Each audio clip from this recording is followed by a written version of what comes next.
Yan. Sir, kamusta po? Ganda, ayos, okay naman po.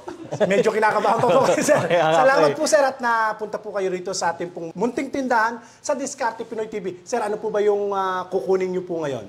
Ito pong yung generator na walang Inverter. ingay. Apo, hindi yung Okay. ingay. Bago po kayo pumunta rito, naitawag yun na po sa amin. Kaya ito po yung inyong generator. Sir, napakaganda po ng generator na napili nyo. Inverter po yan. Napakatipid po niyan sa kuryente, napakatipid po niyan sa gasolina. Imagine niyo po, pagka naka 50% load lang po siya, ang kain lang po niya ng gasolina, halos mahigit kalahating litro.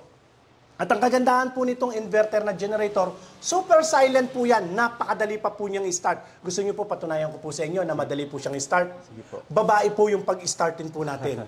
Okay? Try po natin. Kaya. Oh, kaya. Tinatanong ni sir kung kaya. Try natin. Ayan. Oh. Magaang.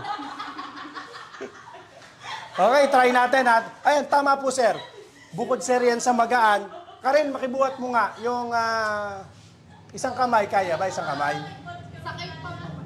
Sumakay pa raw. Ayan. Sir, minsan po kasi ang kadalasan, babae lang ang naiiwan sa bahay. May generator nga, hindi naman magamit. May generator nga tayo, napakaingay naman. Magagalit yung kapitbahay natin. Pero ito, napakaganda pong gamitin dahil kahit nasa subdivision po kayo, kahit dikit-dikit ang bahay, napakatahimik, napakagaan, napakadaling start. Ma'am Karil, pwede bang i-try daw natin? Yun. Okay, kaya ba? Parang medyo pinawisa kaya yata. Ayan, kayang-kaya. Tapos tingnan nyo sir tingnan nyo po siya Ayan. Nagkwekwentuhan po tayo samantalang umaandar po yung generator. Ganyan lang po kahina yung tunog po niyan. Diba?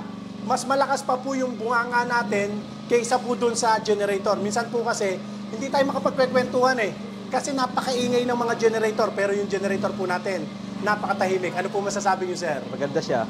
Okay na okay. Okay. Ito po, ano po pangalan ng kaibigan yung nagpa-pick up? Kialanga, Rodelio Jorca. Sir Ronelio. Okay. Sir Ronelio, ito na po yung inyo. Patayin na po natin.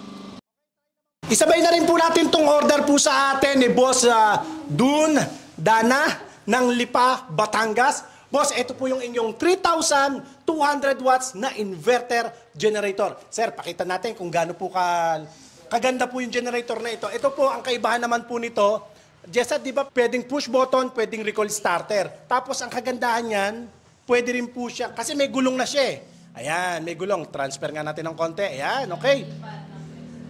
Try nga po natin. Umpusahan natin sa recoil starter. Ayan, sir, kwentuhan po ulit tayo para makita nila na mas malakas po yung boses natin kaysa sa generator natin. Bali, ito pong generator na in-order ninyo, saan nyo po pa dadaling yan? Sa Aklan. Sa Aklan pa po, napakalayo. Biruin nyo, sir, napakalayo ng Aklan sa Bustos. Pero dito pa bumili po si Sir Ronelio. Ayan, kaya na-appreciate ko po yan. Tingnan nyo po, nagkwekwentuhan po kami, umaandar po yung generator na yan. Okay? Try nga po natin patayin. I-push button naman natin. Push button. Bukod po kasi sa recoil starter, pwede pa po siyang push button starter. Push button naman tayo. Okay, balik yung choke. Ayan, ganyan po kaganda yan. Sa halagang 37,000 lang po, meron na po kayong 3,200 watts na inverter generator. Push button na siya, tsaka recoil starter na po. Okay, patayin na po natin. Maraming salamat po, Boss Juni Dana. Sunod naman po natin, order naman po sa atin mula sa Pangasinan. Boss Ronald Valerio, ito naman po yung order ninyo, recoil starter na 2,000 watts na inverter generator. Yun, napakaganda, napakadali pa nating i-start. Okay, maraming salamat po. Ang kagandahan nga pala nito, pakita ko po sa inyo. Meron siyang tinatawag na eco mode. Ayan, doon sa mga may sasakyang may eco mode, alam na alam po nila yan. Pag pinindot po natin yan, mas mataas po ang RPM.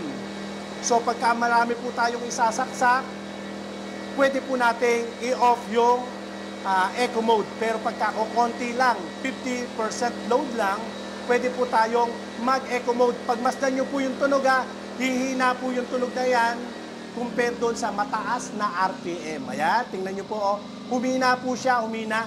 So, mas makakales po tayo sa konsumo sa kuryente. Ang konsumo lang po nito, konsumo lang po niyan sa kuryente, mga kadiskarte, 600 ml lang po na gasoline. Ganyan po katipid yan. Per hour po yan, per hour. Mahigit kalahating litro lang po isang oras. Ganyan lang po. Pero pagka po full loaded po siya o loaded po siya, mga 800. Wala pang 1 litro. Ganyan po yung katipid. Kaya naman, napakabili po niyan sa Diskarte Pinoy TV. Allen super silent type na inverter generator. Sa lahat nga pala ng mga interesado, pwede nyo po akong i-text o itawagan sa ating numero 092220-49197 o kaya 0917-188-4179. Ito naman po yung ating generator na 100% copper wire.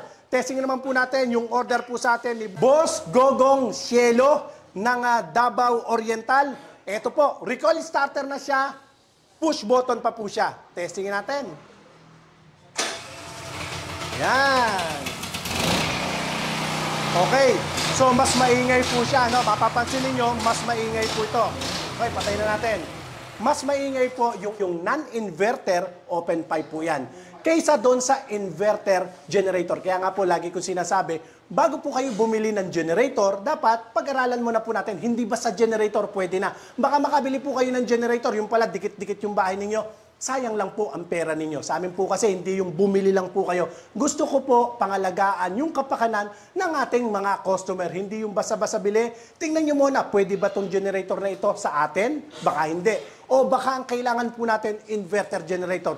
Ito naman pong atin, 100% copper wire. Pero kung ang bahay po ninyo ay magkakalayo naman, wala namang magagalit na kapitbahay, pwede po ito. Napakamura na po nito. Recoil starter na siya, may gulong pa, may gulong. Ayan, may gulong pa po yan. So kahit babae po, tingnan nga natin, Ma'am Jessa. Eh, ano mo nga? Okay, ayan. Pwedeng ilipat po. Pwede mo rin buhatin, si Ma'am Kai, bubuhatin naman ni Ma'am Kai. Hindi. Pwede rin naman po siyang recoil starter o dihila. Pakita ko po sa inyo kung paano naman po siyang hihilahan, Tingnan nyo. Napakadali rin. Actually, kaya rin po ito ng babae, Try nga natin. Mami, try mo nga. Kaya mo yan. Kita niyo po. Ayan. Napakalakas ng misis ko, Kayang-kaya po. Kahit babae po ang mag-operate, walang problema. Ganyan po ang mga produkto sa Diskarte Pinoy TV. Hindi po yung generator lang. Hindi. Dapat, siyempre, minsan babae po ang naiiwan sa bahay. Kaya rin i-start. Okay? Para hindi naman po sayang yung generator po natin. Maraming salamat po sa lahat ng nagsi-order sa araw na ito. Boss Gogong Celio, Boss Dune Dana, at Boss Ronald Valerio. At kay Sir, maraming salamat po sa pagbisita niyo po. Sir, thank you po. Thank you. Salamat po. God bless po.